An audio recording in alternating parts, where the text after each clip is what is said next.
Agora esta chamada está sendo gravada. Bom, pessoal, então vamos lá, vamos começar a nossa aula agora, certinho. Deixa eu ver aqui quem mais tem para aceitar para entrar.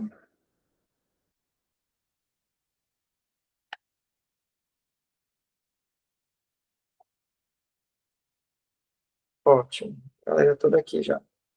Dá para a gente começar, certo? Os outros vão entrando depois, eu pego a aula gravada. Beleza, vamos lá. Pessoal, olha só, o nosso tema de hoje, tá bom? Vai trabalhar com um público-alvo específico, tá? E vai trabalhar também com um ambiente específico, tá certo? Então, a nossa temática de hoje, tá? Nós vamos falar sobre a área da educação, mas exclusivamente nós vamos falar a respeito de cotas, tá bom? Cotas universitárias para pessoas trans.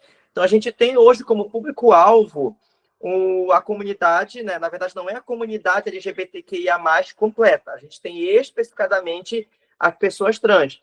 Isso significa que abordar, por exemplo, pessoas homoafetivas, lésbicas, não é a proposta, tá certo? A gente vai focar exclusivamente nas pessoas trans. Então, cuidado na hora da tua produção textual de você não generalizar e, de repente, digamos assim, propor uma alternativa que resolva o problema da educação acadêmica, por exemplo, ou melhor, do ingresso acadêmico para a comunidade LGBTQIA+. Se você faz isso, você vai estar tangenciando a perspectiva e, na verdade, não seria uma tangência, seria, na verdade, um tipo de foco distorcido.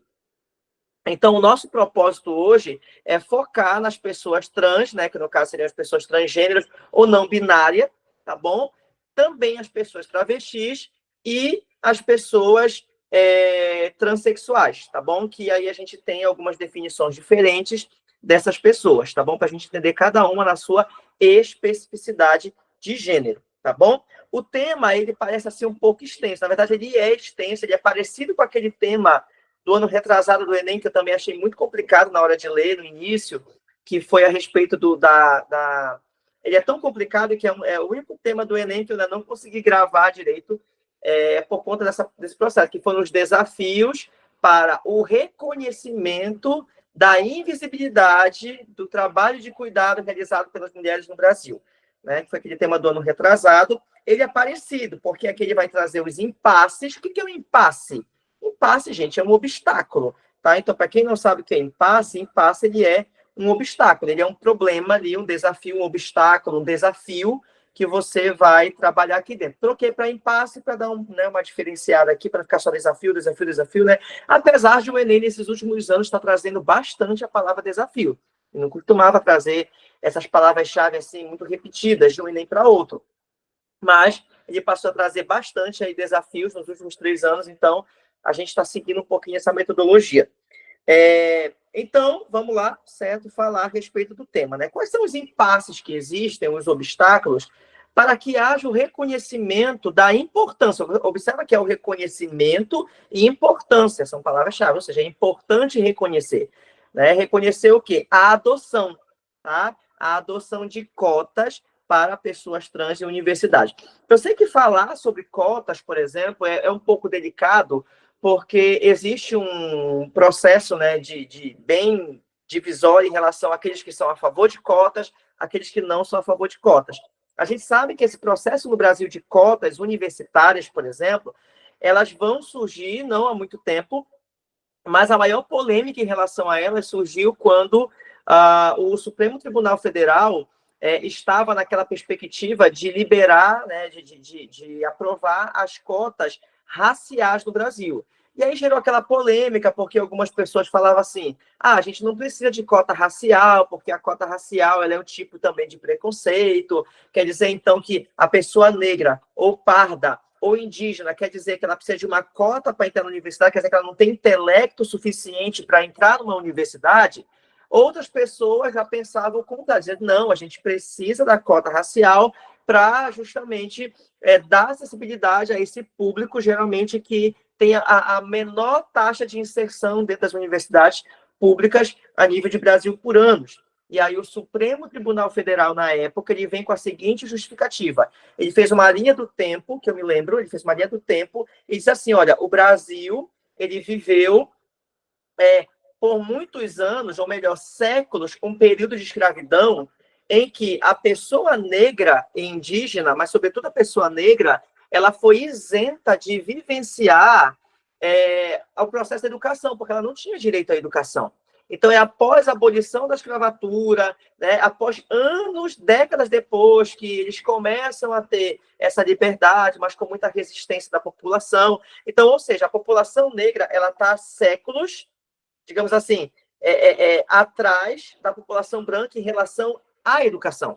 Então, a fim de reparar esse erro, que ele falou que o Supremo Tribunal Federal chamou isso de erro, a fim de reparar esse erro, as cotas vêm não é para medir a questão do intelecto, mas é para dar oportunidades e acelerar o processo de igualdade educacional entre negros e pardos e indígenas e brancos no Brasil. Então, foi essa justificativa que o Supremo Tribunal Federal, na época, lançou, e eu não sei o que você pensa a respeito disso, né? Aí, posteriormente, vem a questão das cotas sociais, que elas foram, assim, recebidas de uma forma mais tranquila pela população, porque aí a cota social ela não vai, de fato, medir ali a raça, né, a etnia, mas ela vai, de fato, medir o nível socioeconômico. Então, pessoas de baixa renda, né, em zona de vulnerabilidade, teriam essa perspectiva de entrar numa universidade pública por conta de que não ter condições de pagar, por exemplo, numa universidade pública, uma universidade particular, no caso, e também, né, para ajudá-las a chegar a esse lugar que também estava bastante elitizado por pessoas de classe mais altas. Quem é que passava, em sua maioria, nos cursinhos, nos vestibulares, que pagava cursinho e tudo mais? As pessoas que tinham condições financeiras. Quem não tinha, infelizmente, ficava um pouco aquém dessa realidade. Mas aí, eu só estou contextualizando para vocês um pouco, para vocês entenderem por que a gente está falando de cotas.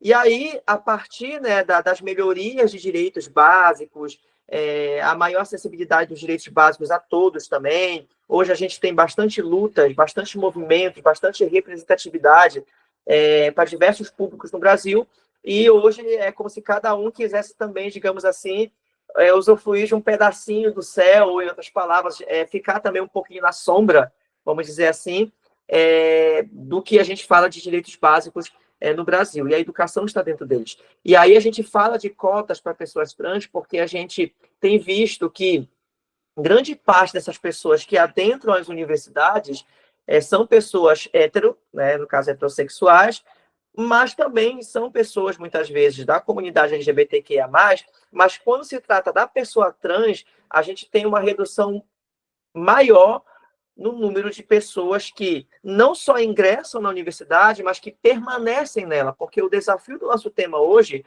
não é só falar, por exemplo, entrou na universidade, beleza, passou no vestibular, por cota ou não por cota, mas aí o desafio maior é esse indivíduo conseguir terminar e graduar a sua universidade, o que não acontece muitas vezes, porque muitos abandonam devido a esses impasses que a gente vai falar de alguns aqui, tá bom? Diga, Fernanda. Então, o que acontece se uma pessoa trans que passou por cota sem ter estudado, o que vai acontecer? Que passou por cota sem o quê? Se estudar. Não, assim, vamos pensar assim, Fernanda. A gente não vai pensar dessa forma, tá? Tipo assim, a pessoa passou, mas passou porque não estudou. Até porque eu não acredito, de fato, que a pessoa vai adentrar numa universidade sem ter estudado, minimamente. Assim, por quê? Porque eu falo da seguinte questão. Existe uma porcentagem de cota, ok? De vagas destinadas a pessoas. Vocês, por exemplo, que conhecem o processo seletivo da Unifap, assim, é uma bagunça, né? Vocês têm acompanhado desse ano aí, tá enfim, e tá bem complicado. 75, depois é 50-50, e 25-75, e aí é cota social, e aí tem a cota para pessoas com deficiência, tem a cota racial, tem a cota, né? E aí, um monte de cota. Inclusive, a gente tem também para a comunidade LGBTQIA+. E aí, o que vai acontecer? Nesse caso, Fernando, o que acontece? Digamos que, para vocês entenderem, gente, o que Fernando queria dizer. Digamos que existe um projeto de lei, eu vou logo antecipar isso para vocês. Existe um projeto de lei que eu trouxe aqui, eu vou depois mostrar o projeto para você, que inclusive é um projeto da deputada federal, me foge de vez em quando o nome dela, que é a, não sei o que, Hilton. Esqueci, gente, o nome. Já escreve para mim aí, tá? Érica Hilton, né? Se eu não me engano. Érica Hilton. Ela mesma. E aí o que acontece? Tem um projeto de lei que visa dar cotas, né, no caso, a cotas para pessoas trans, 5% das vagas. Só que o que vai acontecer? Esse é um projeto de lei, ainda não foi aprovado. Então, digamos, Fernanda, que esses 5%, digamos que esse projeto é aprovado. Desses 5%, corre-se o risco de não preencher os 5%. O que vai acontecer? Dessas vagas, por exemplo, se são, digamos, destinadas 5 vagas, vamos pensar assim para essas pessoas, tá? É capaz que só 2 entrem. Entende? Então, não é uma questão institucional, não. É se a pessoa também que se inscreveu para a cota, ela consegue atingir também como é que se diz ali? Ela consegue atingir a base para ela entrar dentro desse curso, tá bom? Então, um curso de medicina, de engenharia, de direito, sabe? Ou algum outro tipo de curso. Então, às vezes é possível que ela não entre, porque se ela não conseguir a pontuação mínima, ela, no caso, não vai adentrar na universidade, tá bom? Então, vamos lá. Vamos para o texto motivador para a gente entender melhor. Eu deixei como capa aqui para a gente a Universidade Federal da Bahia, porque a Universidade Federal da Bahia foi a primeira universidade federal em uma capital a, de fato, abrir cotas para pessoas trans no Brasil. Tá bom? Foi a Universidade Federal da Bahia. Mas vamos aos textos motivadores, tá? Bom, peguei como texto motivador número 1 a Constituição. Eu passei, na verdade, um tempo pesquisando sobre alguma lei específica para o direito digamos, à educação acadêmica ou à educação de nível superior. Eu achei uma lei que, na verdade, lá foi alterada, só permaneceu o artigo 16, mas não dizia muita coisa, falava mais sobre a questão da reitoria. Então, eu não consegui, de fato, as minhas pesquisas, encontrar, e olha que eu pesquisei, uma lei específica ali destinada ao ingresso na universidade. Mas a gente encontra na Constituição Federal o artigo 205 e o artigo 206, que vai tratar dessa questão da educação de forma geral. E aí, por ser educação de forma geral, a gente se baseia não só na educação secundária, que a gente chama ali do ensino médio, ensino fundamental, educação básica, mas também a educação de nível superior. Então, nesse caso aqui, a Constituição Federal diz o seguinte para a gente no artigo 205. A educação, direito de todos. Se é direito de todos, a gente já vê que, independentemente aí do gênero, também as pessoas têm direito à educação. Independentemente da etnia, elas têm direito à educação. Independentemente da idade, faixa etária, elas têm também direito à educação. Compreende? Independentemente do sexo, elas também têm direito à educação. Então, a educação, direito de todos e dever do Estado e da família, e aí ela vai trazer essa perspectiva da educação, deixa eu pegar aqui para a gente, ele vai trazer essa perspectiva da educação como direito e dever, tá bom? Ela é um direito de todos. Então, só por aqui a gente já se baseia nessa realidade. E aí ela lança a responsabilidade que compete ao Estado e à família viabilizar esse processo. Ou seja, o governo ele é responsável e a família também para incentivar a efetividade desse direito. Então, a educação ela será promovida e incentivada com a colaboração da sociedade. E aí a gente convida mais a sociedade para essa realidade. Visando, qual é o propósito da educação? É visar, é almejar ao pleno desenvolvimento da pessoa, seu preparo para o exercício da cidadania e sua qualificação para o trabalho. Observe que quando a gente fala, por exemplo, sobre o exercício da cidadania, isso quer dizer que a educação ela promove a cidadania. Isso significa que se o indivíduo, né, se uma pessoa trans, ela não tem usufruto da educação, consequentemente, ela não tem usufruto dos seus direitos de cidadania.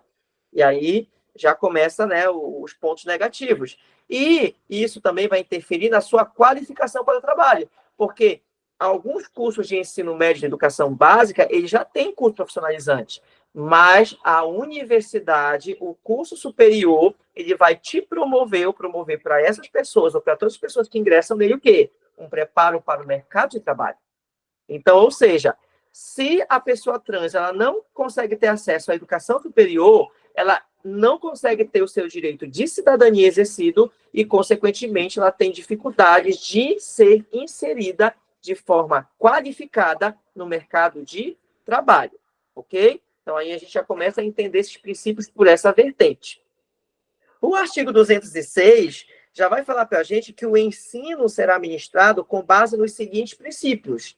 Que princípio é esse? Igualdade de condições de acesso. Então, todos têm que ter igualdade de condição de acesso e permanência na escola ou, no caso, na universidade. Então, nesse caso, a palavra permanência é uma palavra-chave para a gente aqui, porque muitas vezes as pessoas trans elas não conseguem permanecer no ensino superior.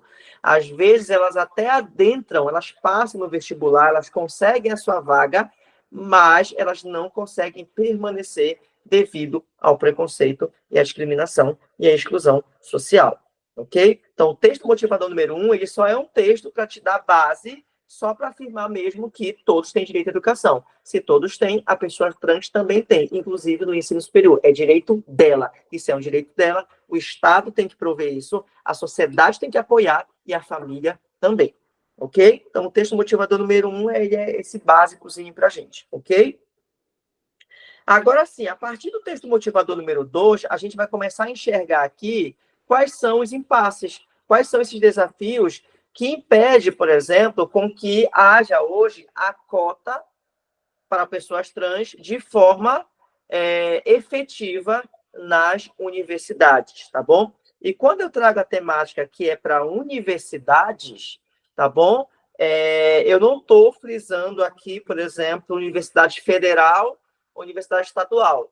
São ambas, tá bom? Inclusive, isso também não impede com que haja as faculdades também, até mesmo de ensino particular, estarem inseridas nesse processo. Nada impede.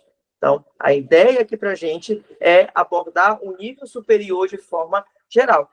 Poderia ter colocado, no caso, as cotas no ensino superior. Tá, poderia, mas aí a gente quer focar aqui na universidade, porque ela já vai dar esse tom de nível superior. Então, vamos entender e ver aqui quais são esses desafios, e aí eu vou pontuar aqui para a gente, tá? Vamos lá. O texto motivador número 1 diz assim para a gente. A escolaridade de travestis e transexuais tem sido um desafio para gestores e políticas educacionais. Já está dizendo que é um impasse, está dizendo que é um problema aqui, tá? Quando se trata da escolaridade dele, já é um desafio, tá bom? Então, a palavra-chave para a gente aqui é a questão da escolaridade. Ele vai começando com aquela base, primeiramente. Dados de alguns estados, no caso, federativos, né? Do Rio de Janeiro, Santa Catarina, Bahia. Dados de alguns estados evidenciam que mais de 70% de pessoas trans e travestis são levadas a abandonar a escola no ensino médio por inúmeras razões vinculadas ao preconceito familiar. Então, o que a gente vê aqui, ó? O que vai impedir essa pessoa de chegar no nível superior, tá? A gente vai ver que, para impedir essas pessoas de chegar ao nível superior, a gente vai ter o quê? Um abandono escolar é fato, tá? Por quê? Porque se essa pessoa não consegue concluir o ensino médio, ela não consegue estar no nível superior. Então, o processo de exclusão dela já começa antes mesmo de ela ter a oportunidade de adentrar no ensino superior. Mas o que leva a essa realidade? O que leva a essa realidade é a seguinte questão, tá? Vamos lá. Preconceito familiar. Tá aqui, ó. O preconceito familiar, violência na escola e na trajetória, muitas vezes forçada para as ruas, sem apoio e redes de cuidado essenciais para a sobrevivência. Então, a família começa muitas vezes pela família, que geralmente é um núcleo primário do indivíduo, que é onde geralmente ele vai estar ali inserido e vai ser excluído quando, por exemplo, a família não apoia, não concorda, né? Não compactua das mesmas perspectivas de gênero, de sexo, e aí começa aquele problema, né, de abandono familiar, e aí muitas vezes muitos são expulsos de casa, outros são ali abandonados pela família mesmo, rejeitados, né, em suas condições básicas, e aí a gente vai ter esse processo. Quando não, às vezes, a pessoa ela vai sofrer violência na escola, e aí na escola ela vai sofrer o bullying, e esse bullying ele vem muitas vezes como uma violência física, ele vem como uma violência psicológica, muitas vezes como um abuso sexual, que seria uma violência sexual, certo? Moral, e aí ele vai sofrendo diversos tipos de ataques. E quando não, isso também é na trajetória de vida. Por quê? Porque essas pessoas que não têm escolaridade, geralmente elas são forçadas ao quê? A viver na rua, certo? É por isso que dados da ANTRA, geralmente atualizados todos os anos, vão mostrar que nós ainda temos uma grande quantidade, cerca de 90% das pessoas trans, são pessoas que recorrem à prostituição como uma fonte de renda e sobrevivência. Por quê? Porque são pessoas que elas não têm o apoio familiar, elas não têm o apoio social, e aí elas vão viver de quê? Elas se prostituem, certo? Para poder ter algum dinheiro, para poder ter algum tipo de sobrevivência. E aí elas são tão excluídas da sociedade que a única alternativa, geralmente, para elas é esse modo de vida, ou no preconceito. Então, se uma pessoa, certo, ela não tem essas oportunidades de vida, de qualidade, elas também não vão buscar um ensino superior como uma oportunidade dessa, porque no ensino superior também elas vão ser excluídas desse processo, ok? O mesmo ocorre no ensino infantil. Isso aqui eu estou falando, né, de uma perspectiva educacional. No ensino infantil, que é uma outra realidade para a gente vai falar aqui de crianças também, pela completa ausência de preparo para acolher e garantir segurança para as crianças. O que eu tenho de problema aqui? Eu tenho já uma ausência de preparo. As escolas, muitas vezes, não estão preparadas para acolher esses indivíduos. Tá? A gente vê muita resistência das escolas no tratar, certo? Na forma de agir. Então, existe preconceito, existe todo um processo ali também histórico para essa realidade, então a gente vai ter esse despreparo. E garantir a segurança das crianças, porque as crianças também vão sofrer o bullying ali, tá? Com variabilidade de gênero, onde têm sido levadas ao isolamento, então essas crianças elas vão ficar muitas vezes isoladas, e em muitos casos a trocar de escola, que acontece bastante, né? Que não se adapta, não consegue ali ter o apoio, aí fica trocando de escola. Ou ainda ter suas famílias retiradas da possibilidade de seguirem participando da comunidade escolar, que aí, no caso, já é a exclusão familiar desse ponto. É porque, às vezes, a família apoia e a família quer, geralmente, tá próxima da escola também, só que a escola já não concorda muito, fica aquele embate todo. Então, a gente começa a perceber aqui que os impasses para essa adoção das cotas, ele não é exclusivamente do Estado, no primeiro momento, de dizer assim, a gente até agora o Estado não aprovou nenhuma lei para isso, tá bom? Não aprovou. As universidades que têm as cotas para pessoas trans são universidades que tomaram a decisão por si, não porque o Estado pediu ou que criou uma lei para isso, não, tá bom? Mas, o que vai acontecer? É por conta desse processo, da raiz do problema, é que a gente não consegue chegar à aprovação das cotas. Então, a gente pode dizer que esses são impasses primários que, posteriormente, podem impedir o acesso a essas cotas à universidade. Então, tudo começa muito na infância, como você está percebendo. Na educação infantil, começa tudo a partir de lá. E aí, isso vai dificultando cada vez mais para que haja uma acessibilidade a essa questão. E o texto motivador número 12, ele continua ainda para a gente da seguinte forma: aquelas pessoas que conseguem passar pelo ensino médio, por vezes, seguem alijados. Alijados, gente, é no sentido de rejeitados, tá bom? É aquilo que é rejeitado. Vou colocar aqui rejeitado para vocês. Caso eu lhe pergunte, né? De seus direitos por estar atrelados ou abandonados, né? Às práticas cotidianas domésticas. E aí, o que vai acontecer? Um outro processo que a gente vai viver aqui é que, muitas vezes, essa pessoa que é trans, ela, devido a esse processo todo de problema na escola, de exclusão na escola, quando ela chega no ensino médio, às vezes ela nem consegue terminar o ensino médio, ou ela termina, mas ela se contenta em trabalhar como um trabalho de cuidado. Então, às vezes, por exemplo, ela não vai para o nível superior. Ela já se contenta de ter somente o básico. Então, ela vai ali, muitas vezes, para o quê? realizar trabalhos domésticos, ela vai muitas vezes, tá aqui, né? Ela vai, digamos, ser doméstico, ou ela vai ser cuidadora dos pais, às vezes, né, quando os pais apoiam tudo mais, ou ela vai ser uma pessoa que vai cuidar da maternidade, cuidados do lar em geral, ou ser uma pessoa que trabalha de cuidado, ok?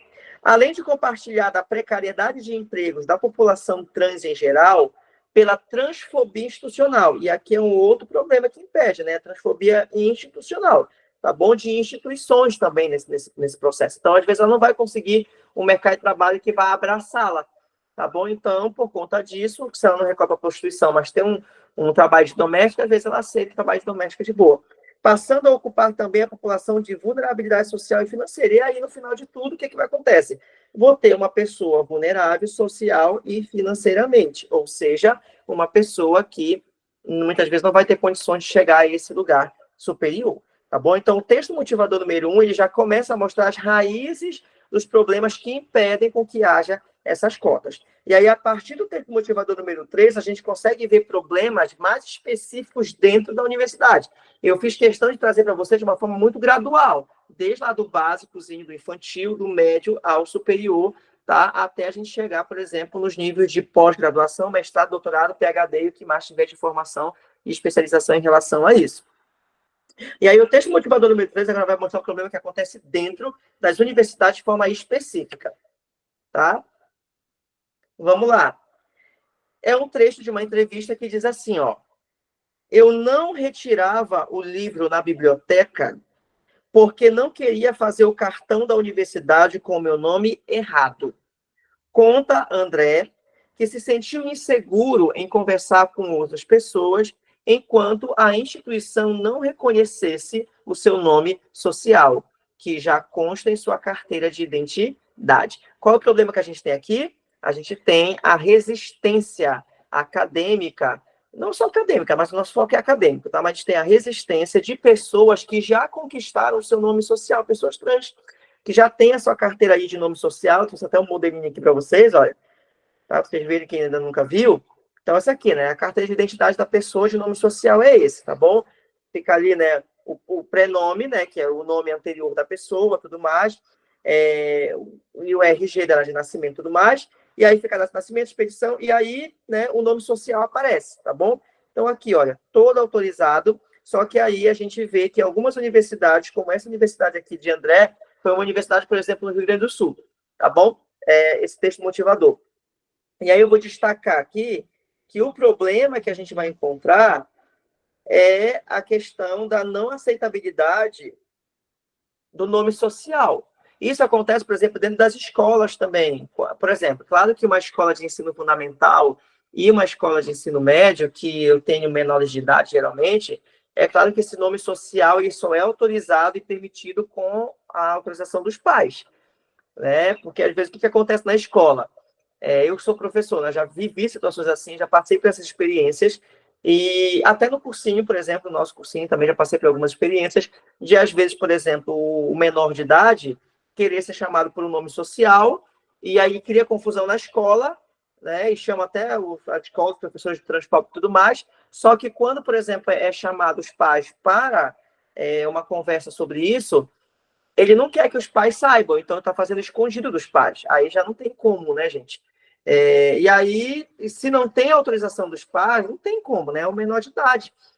Mas a partir, né, do ensino superior, que é o maior de idade, então aqui a questão do nome social é muito tranquila. Então, o que acontece? É necessário, gente, por mais que não é uma questão de você... Vamos ser bem claros aqui, tá? Não é uma questão de você, digamos, conivir com o que você não quer conivir, né? Não quer, por exemplo... Mas é uma questão de respeito, é uma questão de tolerância, certo? É até uma questão institucional, no caso constitucional, se hoje há o direito do nome, né, social. Então, se uma pessoa, ela, por exemplo, né, tem o nome social e quer ser chamada assim, tá? Não tem problema, gente, né? Chama pelo nome social da pessoa, certo? Isso não vai, né, dizer para você que é contra, por exemplo, não, só porque eu sou contra, porque eu não aceito, porque é o que acontece muitas vezes, né? Não, não tem uma questão, isso não vai desfazer, né, a tua ideologia, o teu pensamento, a concepção, na verdade, sobre isso, né? Você pode permanecer acreditando no que você acredita, mas a questão do respeito e a tolerância é muito importante, sobretudo quando nós temos um embasamento legislativo para isso. E aí a gente tem essa resistência na universidade, que ela não quer aceitar o nome social da pessoa, só que é o nome, como se diz? O nome de nascimento, e aí cria toda uma confusão. E isso acaba sendo uma transfobia de alguma forma. Então, o André ele vive sobre tudo isso, né? Então, o estudante faz parte dos 3, e aqui já tem um dado estatístico para você também, que é um dado verídico, de que apenas 0,3% da população universitária federal no país que se identifica como pessoas trans. Olha a quantidade de pessoas trans que há, segundo esse dado, no Brasil, nas universidades, 0,3, tá? Muito pouco, gente.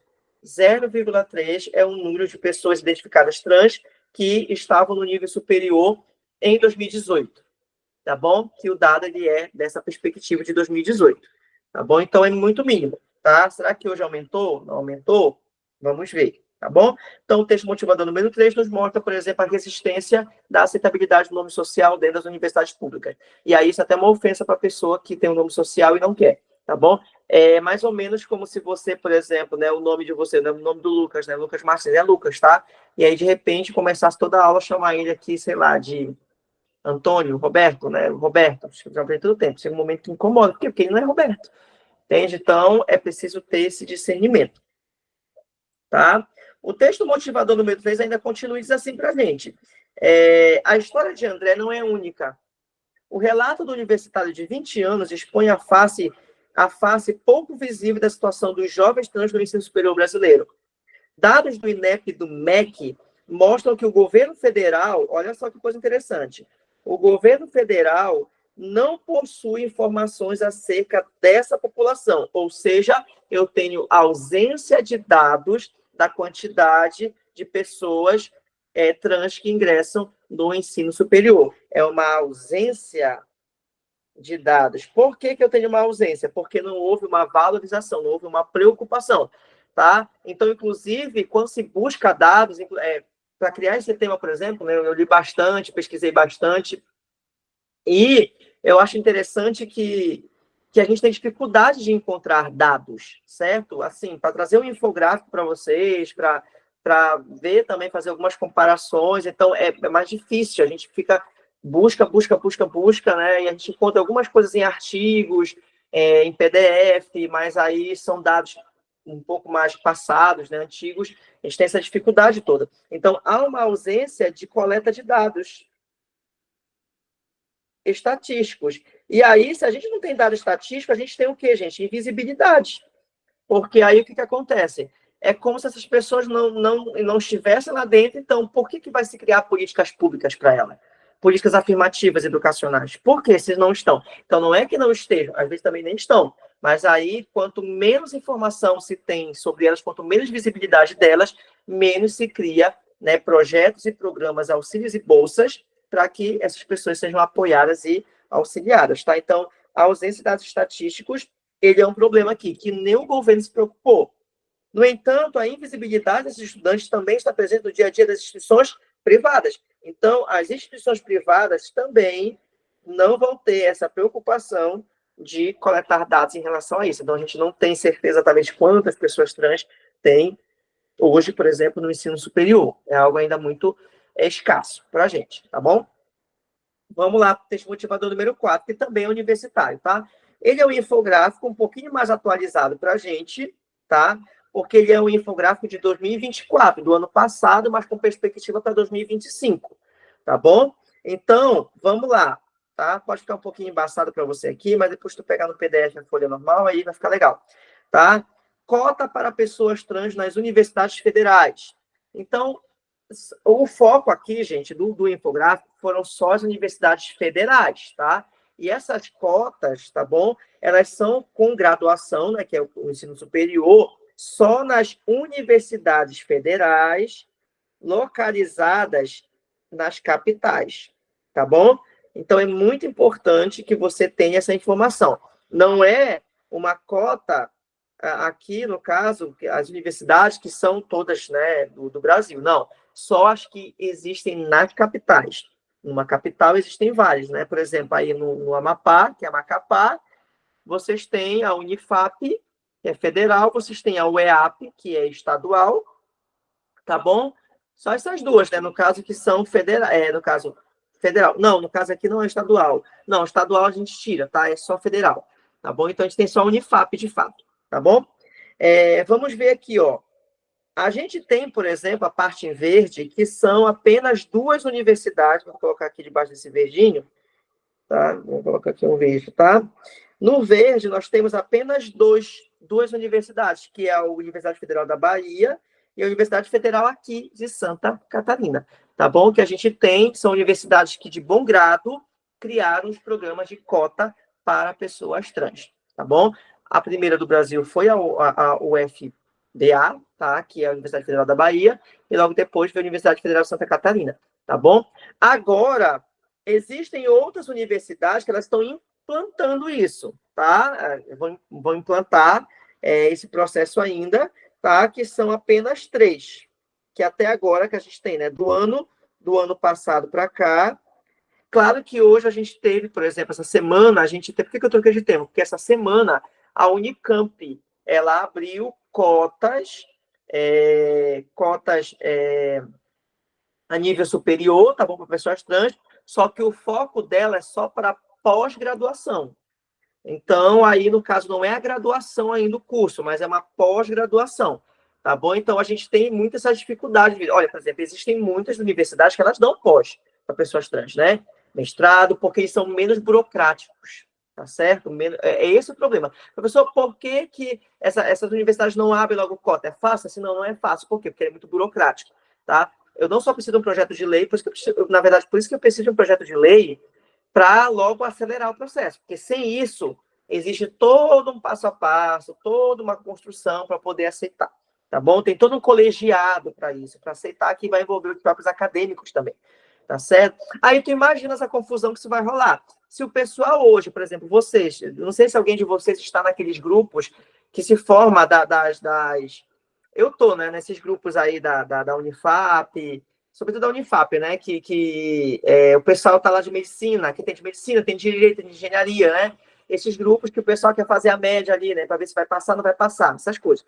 Vocês veem, gente, a briga, quem tá, vê a briga que tem dentro desse grupo quando ficava aquele negócio, 25, 75, 50, 50.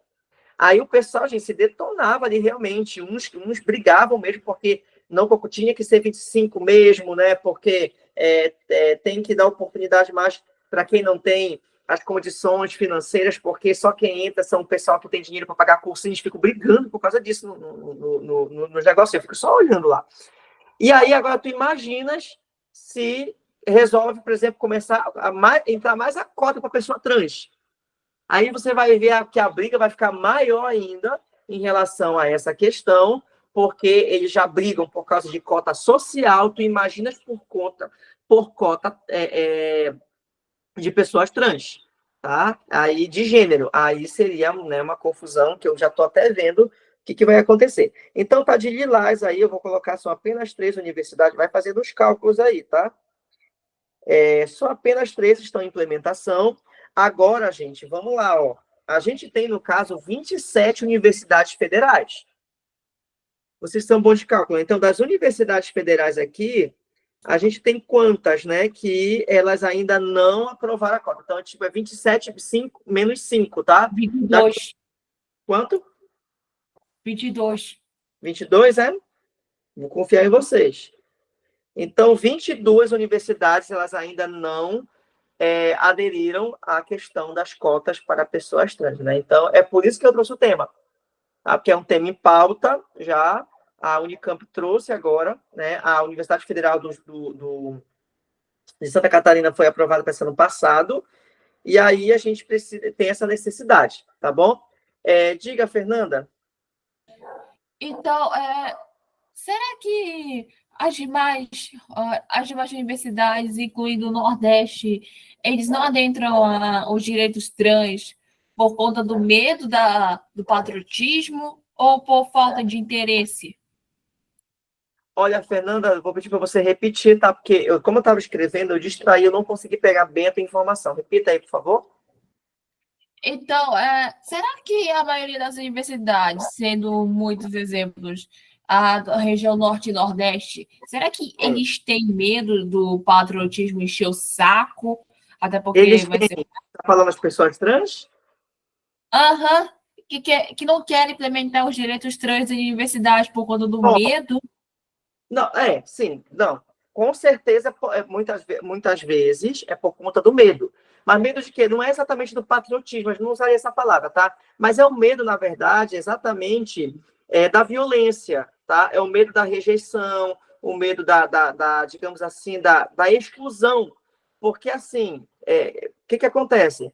A pessoa, ela entra na universidade, mas aí, por exemplo, quem que vai querer formar grupo de trabalho com essas pessoas? Por exemplo, eu li em pesquisas, né, sobre esse tema, quando eu estava construindo a proposta, eu encontrei alguns dados estatísticos que mostravam que, por exemplo, muitas pessoas trans, elas, por exemplo, que eram universitárias, certo? Que se formaram, tiveram a graduação, e que tinham projetos e pesquisas, realizando ali projetos e pesquisas, que quando elas se declararam pessoa trans, por exemplo, né, depois de, digamos assim, de romper com medo e realmente revelar ali a sua identidade de gênero, elas foram pessoas que elas perderam as pesquisas e perderam seus projetos. E elas passaram a ser excluídas, por exemplo, né, do meio ali acadêmico, de diversas formas. Então, o que acontece? Então, o medo realmente ele é real, Fernanda, tá? Então, às vezes, a pessoa ela não entra, porque às vezes não é porque ela não tenha condições, por exemplo, intelectual ou educacional para entrar. Às vezes ela tem, tá? Só que o problema é que ela tem medo de lá dentro não ser aceita. E aí lá dentro, por exemplo, ela vai ser excluída dos grupos de pesquisa, lá dentro, por exemplo, ela vai ter que conviver por anos ali no meio de sala de aula com colegas que vão olhar ela de forma inadequada, certo? Então, existe sim um medo, tá? Então, essa falta, por exemplo, de pessoas trans dentro das universidades públicas, essa ausência que há, essa lacuna que há dessas pessoas, tem relação, sim, também com o medo da rejeição, com o medo do preconceito, tá bom? Não usaria a palavra patriotismo, tá bom? Mas usaria essa questão do medo do preconceito, da exclusão aí, que já está de bom tamanho para a gente, tá bom? Então, dos desafios que a gente vê aqui é o processo burocrático que existe para uma universidade poder digamos assim, pegar e criar, digamos, essas políticas lá dentro, tá certo? Ok? Gente, até aqui tá dando para entender o tema. Isso aqui não é um tema difícil, tá bom? É um tema aparentemente delicado, porque tem gente que concorda, tem gente que não concorda, tá bom? Enfim, tá bom? Mas é uma realidade para a gente aqui, tá bom? Tranquilo até aqui? Eu tenho uma pergunta. Diga. O que o estudante de redação tem que fazer se for tratar um tema delicado para não ferir os direitos humanos? Não, isso aqui é simples, Fernando. Olha só, na verdade, é um tema, por exemplo, que ele já está. Gente, uma coisa muito importante. Por que a Fernanda tocou sobre esse assunto, tá? Porque existem alguns temas como esse, quando envolve a comunidade LGBTQIA, que muitas vezes algumas pessoas têm resistência de escrever sobre, tá? Enfim. Mas aí o que acontece? O que é importante? Gente, faz a redação para você ganhar nota para entrar na universidade, tá? O teu propósito aqui é fazer uma prova, você tirar uma boa nota para passar na universidade, tá? Agora, se você quer, por exemplo, manifestar o teu posicionamento de uma forma mais incisiva, sei lá, vai fazer um vídeo no YouTube, né? Vai lá fazer uma manifestação na rua, se quiser. Sempre existem os grupos para isso, tá bom? Mas, assim, para a redação do Enem, é importante que a gente seja tolerante. É importante que a gente seja, mesmo que não compactue da mesma ideologia, gente, mas eu estou falando de respeito e tolerância, sabe? Então, o que vai acontecer aqui? Então, para o Enem, a pessoa, nesse caso, já que o tema é esses impasses para reconhecer a cota, o tema indiretamente está dizendo assim, peça cotas. Então, o estudante do Enem, o Enem espera com um tema como esse que vocês sejam favoráveis às cotas, ok? E que você proponha meios para que haja as cotas, porque assim nós vamos ter não só uma igualdade educacional, mas também uma igualdade e uma diversidade de gênero bem aplicada ali, né, e sexual para todos conforme a Constituição Federal, segundo o texto motivador número 1 aqui. Tá bom? Então, Fernanda, nesse caso, você vai propor a cota, tá bom? Porque você vai estar pensando no direito dele como ser humano. Você não vai estar pensando na ideologia, no sexo, no gênero. Pensa no indivíduo como ser humano, porque é dessa forma que ele deve ser enxergado, tá bom? Como ser humano que precisa, né, usufruir de todos os seus direitos, ok? E aí, a gente tem, aí para a gente poder encontrar o propósito do tema, né, a gente transforma o tema em pergunta, certo? Para a gente achar o propósito. Então, se o tema é impasse, ele quer saber quais são. Quais são os impasses para o reconhecimento da importância da adoção de cotas para pessoas trans em universidades no Brasil? Então, quais são esses impasses? Quais são os desafios que há? A gente viu que há desafios, muitas vezes, dentro da universidade, tá? Mas também há desafios que começam lá atrás, né? Estão na raiz, tá bom? Ele é estrutural. E aí, como é que a gente faz para desconstruir isso, para que a gente chegue logo, logo a um futuro melhor em relação a essa questão, tá bom? E antes de eu te responder essas questões aqui, deixa eu só te dar 2 avisos muito importantes, tá bom? O seguinte, chegou, né, a minha caneta, eu havia mandado mensagem para o pessoal, né, que tinha quebrado a ponta da minha caneta, né, aí eu pedi outra, aí ela chegou, tá? E aí, e tu acreditas que quando eu abri o pacote, ela caiu da minha mão, a caneta novinha, ela bateu a ponta já tá mole, né, uma perturbação isso, mas aí vieram outras pontas também, né, e aí depois eu vejo e arrumo, tá? E aí tá mole aqui a ponta desse negócio, sai tudo tremido quando eu escrevo, né? E eu vou ver como é que eu aperto. Mas aí significa o quê? Que o pessoal que mandou para mim as atividades lá pelo Telegram, algumas pessoas mandaram, por exemplo, as suas provas de redação do Enem do ano passado. Meus ex-alunos, né? Que pediram para dar uma olhadinha. Aí eu já consigo dar essa olhadinha. Outros enviaram material do curso daquele passo a passo do curso de estrutura, lembra do mini curso de estrutura? E aí faltava eu ali, né? Inclusive só a do Guilherme, que eu já corrigi e mandei já com essa caneta, já observação. Aí os outros, por exemplo, que estão com essa minha pendência para te entregar, o que eu peço para você? Eu peço que você mande, não vai colocar um oi, tá? Só para eu pegar as mensagens de volta na ordem, aí você manda lá no Telegram de novo, assim, você fala assim, professor, falta corrigir a minha atividade. Aí tu coloca assim, aí eu já vou saber que é uma atividade que ficou pendente porque eu estava sem a caneta, tá bom? Aí vai aparecer mensagem na ordem de novo, aí eu consigo pegar cada uma delas, porque chega muita mensagem para mim, tá bom? E aí elas se perdem às vezes quando eu abro. E aí o que acontece? Então manda mensagem, professor, falta corrigir a minha atividade. Aí eu vou saber que eu estou te devendo essa atividade por conta da caneta, tá bom? Que eu estava sem ela. Já vou te passar, Caleb, eu abaixei tua mão sem querer. Já vou te passar. Essa é a primeira informação. A segunda informação que eu quero dar para vocês é a seguinte. Nós vamos fazer, por enquanto, uma vez por mês, uma sala de correção ao vivo também. Então, toda quarta-feira é a nossa aula, como hoje. Beleza, de boa, tá certo? Então, quem é, no caso, a Beca, né? Só me atualiza o nome para eu poder lembrar, tá? Rebeca, tá? Não, Rebeca, o seu caso, Rebeca, não, é lá é lá na plataforma mesmo, que inclusive já chegou para mim, eu já vi, só que eu ainda não cheguei nela, tá? Ali, certo? Ainda não cheguei nela, já tô chegando, tá bom? Tem 15 redações que faltam entregar lá na plataforma, tá bom? Que ainda estão um pouco atrasadas devido àquele problema que eu tive lá do meu filho que ficou doente, né? Então atrasou, então eu ainda não consegui fechar, mas estou fechando já. E aí, tem gente me mandando mensagem. E aí, o que acontece? Então, da Rebeca, não, tá lá, tá bonitinho. Só do pessoal que já tá fazendo o mini curso que eu já autorizei. Então, a segunda informação é, eu vou fazer uma sala de correção ao vivo, tá? Que ela vai ser para aprendizado e troca de ideias. Então, ela vai ser, por enquanto, uma vez por mês, eu acho que até junho a gente faz isso, ou julho. Depois eu faço mais 2 vezes por mês. Então, você vai ter ela na quarta, e aí, na sexta-feira, vai ser nas sextas-feiras, mas não vai ser nessa. Ia ser nessa, mas aí a gente se organizou aqui. Então, na próxima semana, na sexta-feira, tá? Ô, Rita. Então, vai ser na outra semana, na terça-feira. Na sexta-feira, vai ser essa aula. Então, como é que ela vai funcionar? Essa sala de correção é assim. Você, no caso, que produziu uma das redações, né, ou da semana, tem uma redação sua ali que falta corrigir, digamos. E aí você quer que eu corrija essa tua redação nessa salinha ao vivo. Então, o que você vai fazer? Você, logicamente, vai escrever a tua redação na folha, tá? Na nossa folha, tá, gente? Na nossa folha. Lá de produção, vai escrever a tua redação, e aí você não vai colocar o teu nome. Você só vai escrever a redação, tá? De caneta preta bonitinha.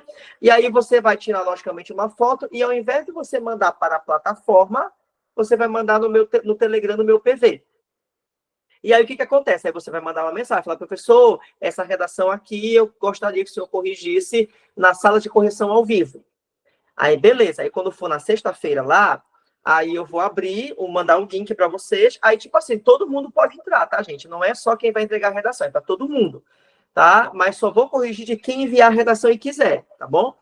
Aí, o que vai acontecer? Aí você entrega a redação, então, eu vou abrir, vou pegar, já vou separar as redações que mandaram para mim, né?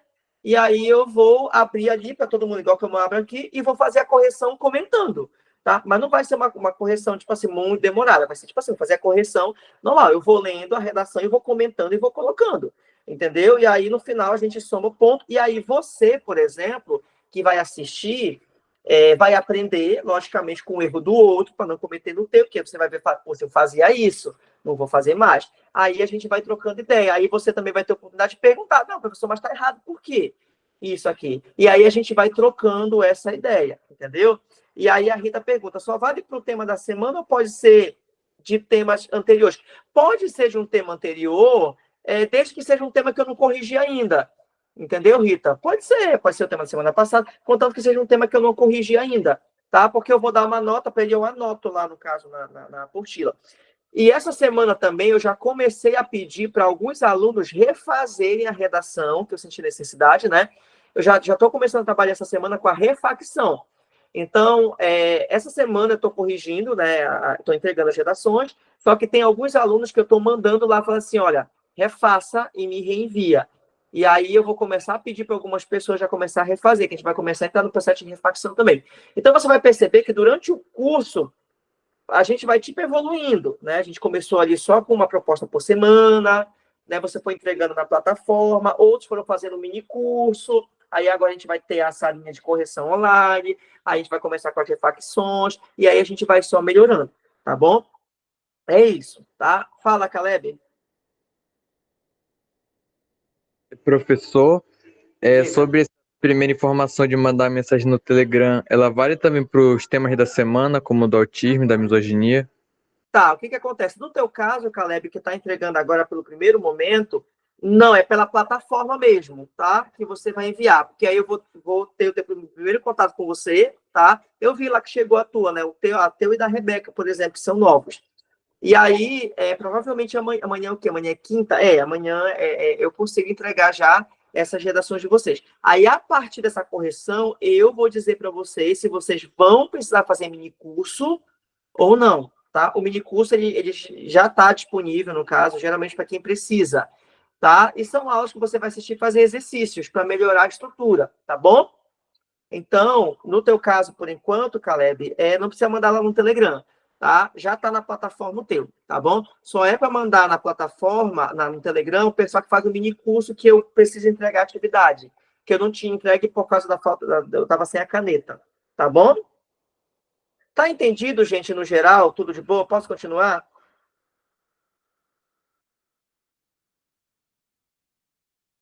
Beleza, tá?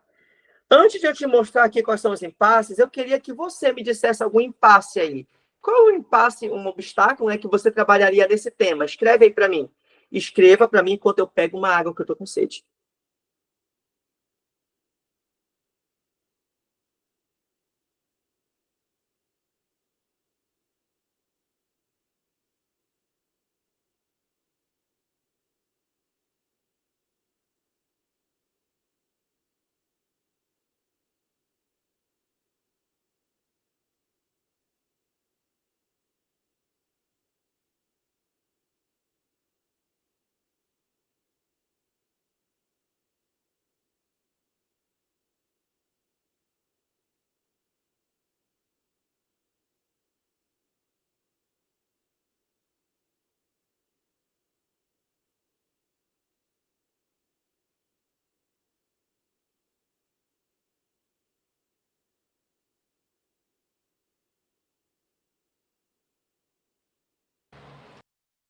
Pronto, tá?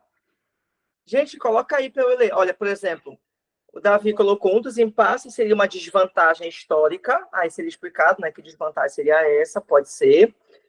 Fernanda falou que violência estrutural por parte de universidades, pode, né, perfeito. Ou tu coloca institucional, Fernanda, tá? Violência institucional das universidades, tá bom? Fica melhor. A Rebeca colocou a transfobia sendo colocada como valor religioso, pode ser, que estamos para o processo também. Porque vai muitas vezes que, por exemplo, o reitor dessa universidade, ele é um religioso intolerante, né? Aí acontece. Falta de acolhimento familiar também que impede, né, a pessoa, às vezes, a família apoiando, a pessoa tem dificuldade de entrar, e quanto mais, por exemplo, sem o apoio familiar. Tá certo, tá ótimo. Ok? Vamos colocando aí. Gente, eu já trouxe aqui para vocês, né, que eu sou uma pessoa já que já facilita a vida de vocês. Então, eu já trouxe aqui alguns impasses que vocês podem utilizar no texto de vocês, tá bom? Lembrando que o nosso foco é a pessoa trans, não é a comunidade LGBTQIA+, tá? Ok? Vai envolver as pessoas, no caso, travestis, tá? Transsexual e as pessoas não binárias, tá? Vai envolver aqui dentro, tá bom? E aí você tem, por exemplo, a baixa representatividade, que é o impasse, né?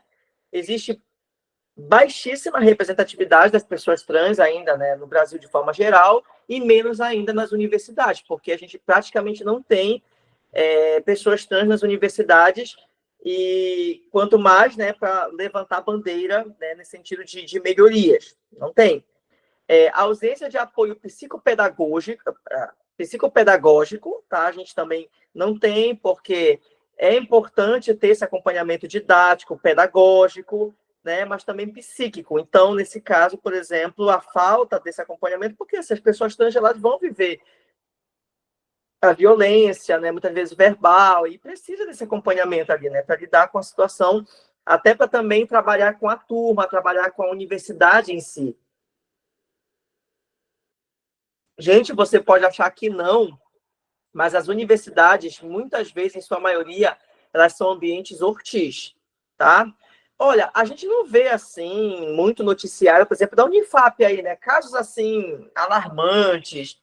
Mas, olha, você pega casos, por exemplo, de pessoas da USP, tá? Pega o pessoal da USP, né? O pessoal da Universidade Federal de Minas Gerais, da UFMG, você vai ver umas coisas assim bem gritantes, né? Assim, os caras são muito terríveis, assim, discordar das coisas é uma confusão, uma briga, uma loucura, tá? Mas acontece.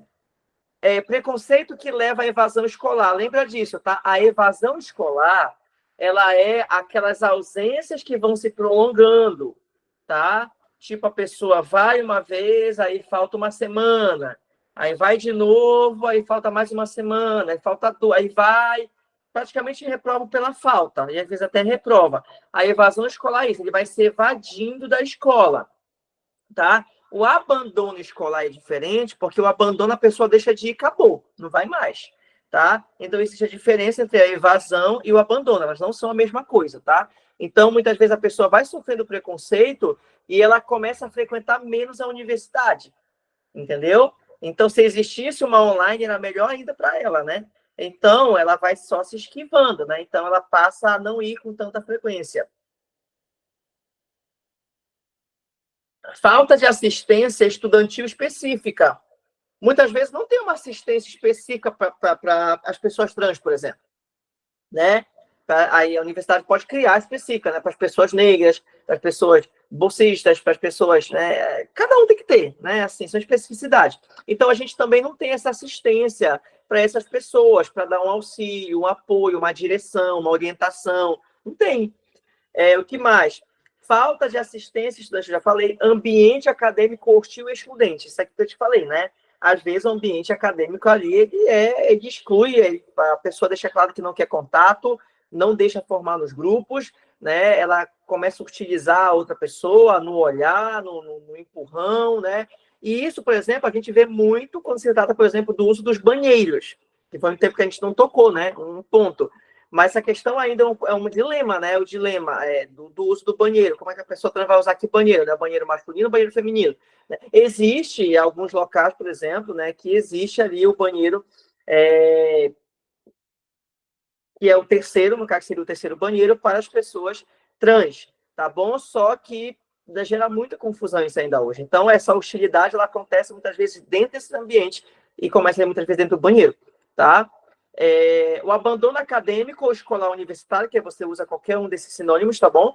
A gente vai ter, então, o abandono. Aí chega um momento que a pessoa vai e ela não termina, abandonou a universidade, não quer ir mais. A violência, violação dos direitos humanos e exclusão histórica, que o Davi até falou sobre a questão histórica aqui. A gente tem, o principal, eu acho, um dos principais é esse, gente, a ausência de uma lei de cotas universitárias para pessoa trans. Eu acho que se fosse, assim, se fosse o meu caso, né, de escrever a redação para esse tema, eu colocaria a criação de uma lei, porque ela seria a base. Criou uma lei, aprovou a lei, aí fica muito mais fácil agora de obrigar, digamos, as universidades a ter. Né? Então, não importa se depois de entrar lá na justiça, não sei o que, quem não concorda, ela vai existir, que é lei, tá? Então, a gente tem essa perspectiva, mas ela pode muito bem não ser aprovada, né? Olha, por exemplo, hoje a gente tem um projeto de lei, mas ele não foi aprovado. Então, aqui eu estou pedindo, qual é o problema, na verdade? É a ausência de uma lei, porque eu só tenho projeto de lei. Projeto de lei não é lei, até ser sancionada. Então, nesse caso, eu tenho ausência.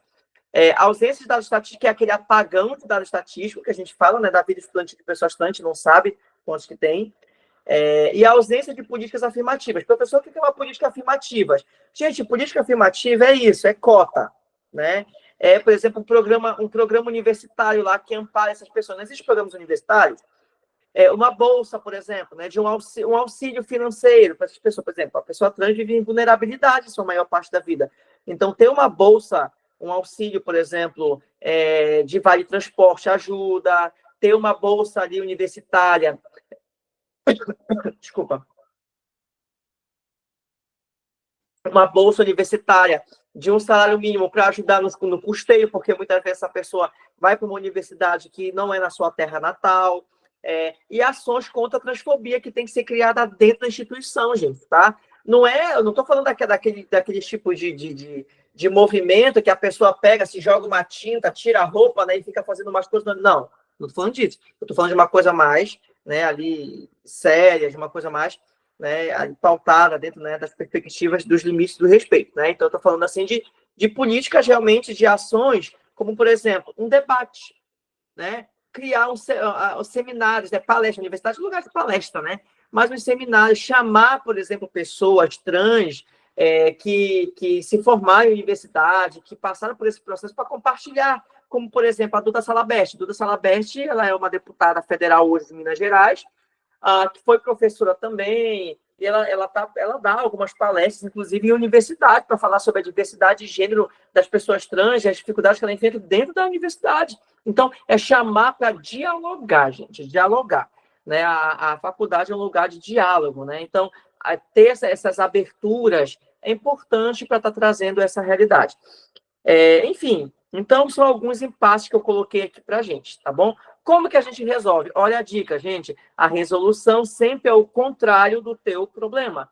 Se, por exemplo, o Davi colocou lá que o problema é uma desvantagem histórica, como é que eu resolvo isso? Reparando a história, que foi o que o Supremo Tribunal Federal, por exemplo, fez, dizendo ele, né, de aceitar as cotas raciais para reparar um erro histórico de escravidão no Brasil, que o negro não tinha acesso à educação. Então, tem que reparar esse processo histórico, tá bom? A Fernanda colocou violência institucional para a universidade. Então, como é que eu faço isso? Eu combato essa violência. Com o quê? Eu posso ter punição? Posso. Punições, às vezes, que levam não só a uma punição penal, porque a homofobia, a transfobia, gente, ela é crime, embora não tenha uma lei específica, né, mas ela está dentro ali da lei do racismo, ela leva à prisão, né, eu deveria levar, tá certo? Os tipos de injúria, então, mas também um tipo de pena universitária. Tem, por exemplo, o aluno que ele é suspenso da universidade, né, por cometer algum tipo de infração, e até mesmo, muitas vezes, expulso, né, da universidade. Então, tem também essas perspectivas, tá? Então, como que se combate? A Roberta colocou, a Rebeca colocou a questão da transfobia sendo colocada como valor religioso. E aí é propor a tolerância, tá? É propor a tolerância, certo? Para deixar muito bem claro que a perspectiva religiosa ela não pode transcender a humanitária ou a humanidade do indivíduo, né? Então, teria que romper com esse pronto. É uma questão de mudança de mentalidade. E a falta de acolhimento familiar é convidar essa pessoa para acolher. Essa família tem que acolher. Como? Vai para uma terapia familiar, né? Vai, enfim, né? Tem muitas possibilidades aí. E aí dá para fazer. Então, é só você pensar o contrário. E aí, meninos, eu deixei na mesma ordem que eu deixei aqui, ó, os impasses, eu deixei a ação para resolver. Mas é só a ação. Se você pegar lá, você tem que dar o meio, tem que dar o agente, tem que dar o detalhamento, tem que dar a finalidade. Eu só estou ajudando, dando a ação para você, tá? Eu deixei na mesma ordem, né? Por exemplo, a primeira é baixa representatividade. Aí, qual que é a intervenção? A intervenção é incentivar a representatividade. Agora, por meio de quê? Aí é você que já cria o meio, né? Por meio de quê? Por meio da criação, por exemplo, de um...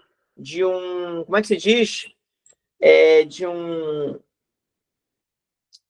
Nas escolas, por exemplo, nas escolas, como é que se diz? Nas escolas públicas e de ensino médio tinha aqueles grêmios escolares, não sei se vocês se lembram disso, tem na escola de vocês, grêmio, mas é criar tipo um grupo, né, de representatividade, né, que vai acolher essas pessoas, isso aí é a coisa mais fácil do mundo, isso aí é até muito mais filantrópico, né, então se reúne uma galera, monta uma comissão e monta ali, né, para a universidade. Propor apoio psicopedagógico, eu quero falar com som fechado. Combater o preconceito e evasão escolar. Lembra que toda essa perspectiva aqui... Olha aí, me quer entrar agora. Lembra que toda essa perspectiva, eu só estou dando só ação, tanto que só tem verbo, incentivar, propor, combater, tornar visível os discentes acadêmicos trans, né, porque são invisíveis. Que mais? Desconstruir o ambiente acadêmico hostil e excludente, criar assistência estudantil específica, impedir o abandono acadêmico, por meio de quê? Por meio das políticas afirmativas. Como o quê? Dando auxílio, dando cotas, dando bolsas, criando programas, tá? É dessa forma. Combater a violência, né, a exclusão histórica, sancionar uma lei, ou seja, aprovar uma lei de cotas universitárias para pessoas trans, realizar a coleta de dados que não tem, então o governo tem que inserir isso dentro do IBGE, por exemplo, para ter esse tipo de amparo. As universidades precisam dar essas estatísticas, e aí você vai propondo, tá bom? Então, eu trouxe aqui algumas observações para vocês, tá? Quanto ao repertório sociocultural, eu trouxe 3, tá? Um repertório que você pode utilizar aqui é justamente esse projeto de lei número 3.109/23, que é de ano de 2023, que ele reserva 5%, olha, 5% das vagas em cursos de graduação nas universidades federais e demais instituições federais. Só que isso aqui é só para federal, tá? E aí cria uma outra lei que aborda a estadual também, que aborda as particulares, enfim, cria a lei. Tá? Você que cria. Para o ensino superior de pessoas trans e travestis.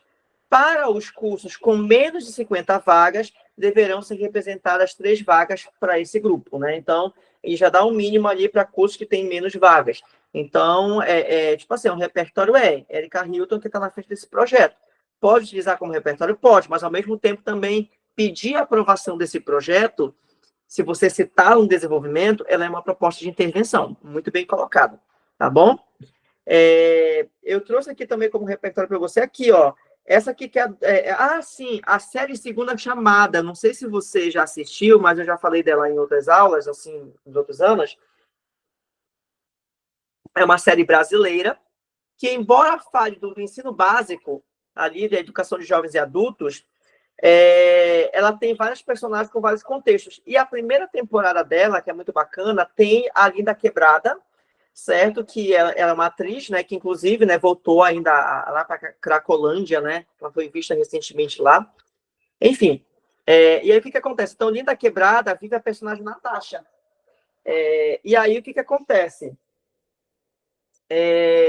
Ela vive, ela está dentro do ambiente escolar, está tentando, né, terminar os estudos, só que ela é utilizada a todo tempo. Então, logo no primeiro capítulo, da primeira cena, ela já é agredida fisicamente, tá? Então, o problema começa quando ela vai ao banheiro, fica naquela dúvida, né? Qual banheiro? Ela vai no banheiro masculino, tá?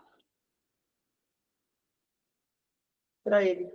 Vai no banheiro masculino e aí ela acaba ajudando o personagem lá, que é o Michael, né? Que ele não tá bem. E aí, já tá aí dentro. E aí, o que acontece? Aí os caras entram lá e pensam que ela tá acontecendo alguma situação íntima, né? E aí começa a espancá-la. Né? E aí ela vive todo esse processo na sala de aula, de hostilização, né, e tudo mais. E da mesma forma, você pode comparar, gente, que na vida a estudantil é assim, mas na vida acadêmica também é. Então, você faz um paralelo, tá bom? Então, é uma boa obra para você utilizar também dentro dessa realidade.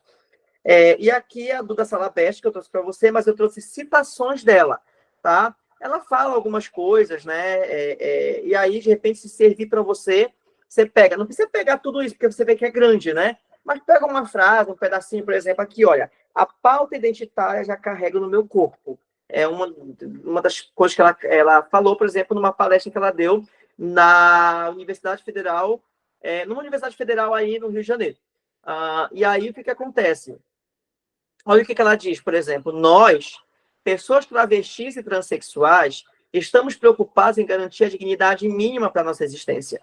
Até 200 anos atrás, negros e negras não eram reconhecidos como humanos pelo Estado brasileiro. E hoje nós, pessoas trans e travestis, ou travestis e transexuais, não somos reconhecidas como humanos, porque a gente está lutando por questões básicas que ainda não conquistamos. Então é como se fosse uma esperança, né? Dizer assim, poxa, tantos séculos o negro não era considerado humano. Hoje já é, mas foi muita luta, muitas leis, muitas conquistas, apesar de hoje ainda sofrer. Mas então hoje, quem está nesse lugar? Pessoa trans. Então isso significa o quê? Que se lutar, daqui a algum tempo, ela também vai ganhar o seu reconhecimento. Então ela tenta trazer essa perspectiva, essa esperança. Diz também, há um estudo da Universidade Federal de Minas Gerais que mostra que, esse aqui é um dado estatístico para você, que 90% das travestis e transexuais não concluíram o ensino médio. Se não concluíram, já é um impasse, porque não vai chegar no superior. O que mostra que não existe evasão escolar para pessoas trans. O que existe é a expulsão escolar. Então, por quê? Ela não está abandonando porque ela quer. Ela está abandonando porque a circunstância está expulsando de lá o preconceito, o bullying, né? A outra que ela diz assim, que a pauta identitária, que é essa, né, que é um trechinho ali, a pauta identitária, a história e o debate sobre a comunidade de pessoas travestis e transexuais, eu já carrego no próprio corpo e na minha construção política. Por quê? Porque ela é deputada, né, política. Então, ela já diz que essa pauta, falar sobre a história da pessoa trans, né, sobre a luta identitária, né, todo o debate sobre isso, ela já é marca nela, porque ela é como se ela fosse essa representação, essa representatividade, entendeu? E ela hoje age como uma representante desse grupo. E o último que ela diz que a gente não luta com certeza ou esperando a vitória, luta porque tem que lutar. Eles podem até vencer, mas a certeza que nós temos é que nunca vamos nos ajoelhar. Né? Então, isso mostra a resistência e a importância de tudo isso para se conquistar mais direitos, inclusive universitários. Então, assim, foram falas ditas em uma palestra dentro de uma universidade. Né? Então, para você ver como que tudo isso pode reforçar, incentivar, encorajar as pessoas trans a lutarem cada vez mais pelos seus direitos, inclusive as outras pessoas que não são trans a apoiar as causas, a abraçá-las, né? E também reivindicar junto delas essas questões, tá bom? Então, assim, é o que eu trago de observação para vocês. Vocês têm algum repertório sociocultural que vocês gostariam de usar nesse tema? Porque tem aqueles muito conhecidos, né? Que eu sei que você vai usar, de Jamila Ribeiro, né? Com a invisibilidade, né? Do problema. Sei que você vai usar Contato Social de John Locke, Ensaio sobre a Cegueira de Zé Saramago, Utopia de Thomas More, Banalidade do Mal de Hannah Arendt. Você vai usar ali As Cidades Mutiladas, né? Eu sei que você vai usar isso, né? O País das Desigualdades, o País não sei do quê, enfim, tá? E aí eu só queria te pedir, te dar uma última observação em relação a isso, é que eu já tenho reforçado isso para você, mas quero reforçar de novo. Lembra que o Enem, agora na última correção, tá? Ele tipo assim, penalizou e ainda vai penalizar, né, ainda para esse ano, redações que trazem essas estruturas prontas, sobretudo no que diz respeito ao repertório sociocultural também, modelo de bolso, né, que ele chama. Então, o que a banca fez? Para eu reforçar isso para você, tá? Então, uma das observações da banca para a competência de número 3 foi, a partir desse ano, que foi de 2024, a última correção, né?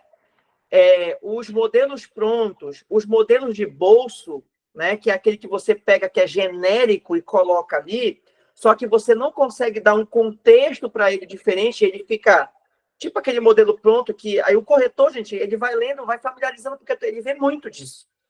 E aí, esses modelos, eles foram penalizados, seriam penalizados de 40 a 80 pontos, tá? Então, por exemplo, pode ser que na tua competência 3 aí, talvez, o teu teste esteja maravilhoso, mas talvez o teu modelinho lá pronto já está tão batido para o Enem, que por isso talvez você tenha perdido mais pontos na competência 3. E aí eu quero reforçar isso para você, para que não é que você seja proibido de utilizar, mas aí que você busque trazer uma nova roupagem, uma abordagem mais profunda do que o que geralmente os outros colocam, tá bom? E aí, uma dica que eu dou, por exemplo, é você colocar dentro desse teu repertório uma informação que seja a mais, que seja adicional, que ela existe dentro da própria obra e que os outros não falam, tá? Por exemplo, quando você coloca a Utopia de Thomas More lá, geralmente o pessoal coloca lá, na obra Utopia de Thomas More, trata-se de uma sociedade perfeita e livre de problemas sociais, ponto. Aí a pessoa começa a falar do tema, nesse sentido, ou melhor, no entanto, não é a realidade que muitas pessoas trans vivem no Brasil, né? Dentro das universidades, devido ao preconceito. Aí pronto, aí o que acontece aqui? Por que ele ia penalizar? Ele está contextualizado? Até que ele está contextualizado, mas o problema é que quando você falou na obra de Thomas More que existe uma sociedade livre de problemas sociais, você não citou quais são os problemas sociais que a obra mostra. E aí você quer, de repente, dizer que o problema social da obra era a falta, por exemplo, de vagas para pessoas trans na universidade. Você não pode fazer essa afirmação do tema dentro da obra se a obra não disse sobre isso. Você está entendendo o processo? Então, o que você precisa fazer? Você precisa trazer uma abordagem da obra para poder fazer a contextualização. Por exemplo, digamos que na obra Utopia de Thomas More, há uma sociedade perfeita e livre de problemas sociais, pois toda a comunidade usufrui do direito a uma educação de qualidade e de ensino superior com qualidade, ou íntegro, digno. A obra disse que lá tem educação. Aí sim você vem para um tema. Aí vai todavia no Brasil. Aí eu vou poder dizer o todavia tranquilamente. Todavia no Brasil, essa não é a realidade de muitos brasileiros trans, pois a nossa educação, ou pois a educação do país, ainda não acolhe, ainda não recebe, como é que se diz? Ainda não recebe tolerantemente as pessoas trans dentro das universidades. O que diferencia da perspectiva abordada em Utopia. Aí sim, gente, vai ser diferente para você. Porque enquanto milhares de brasileiros estão lá escrevendo a mesma coisa, a obra Utopia de Thomas More traz uma sociedade perfeita sem problemas sociais. Você está dando um ponto a mais do que tem dentro dessa obra. E aí você contextualiza. Vocês estão me entendendo? E aí o outro exemplo para você, que inclusive foi até uma como é que se diz? Uma correção também que eu fiz, que é quando se fala, por exemplo, lá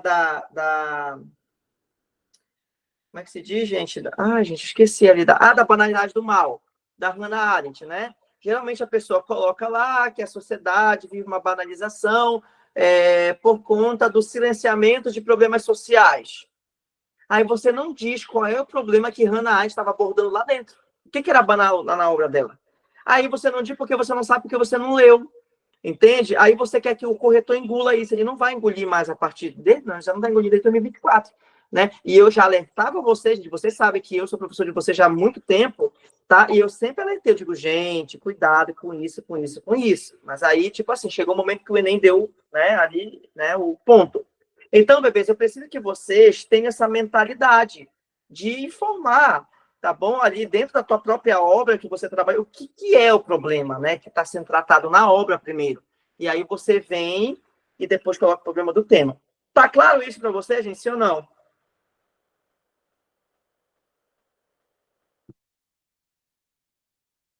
E aí é justamente o meu objetivo também, quando eu fizer as correções em grupo coletivo. As salinhas de correção, por exemplo, ela tem esse objetivo. Porque aí você vai enxergar na tua redação, corrigido na redação do outro, que tiver lá exposta, eu vou conseguir te dar exemplos disso muito claro.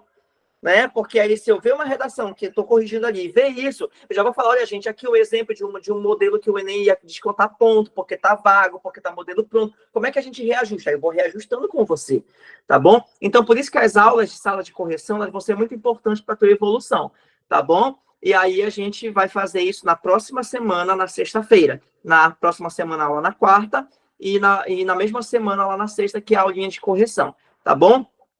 Então, eu encerro o tema, né, para não ficar muito tempo falando com vocês, eu encerro aqui o nosso tema de hoje, tá bom? E a gente vai se falando aí nas nossas correções durante os dias, tá bom? Qualquer dúvida, né? Eu demoro às vezes a responder para vocês no Telegram, porque geralmente eu respondo lá pela tarde, tá?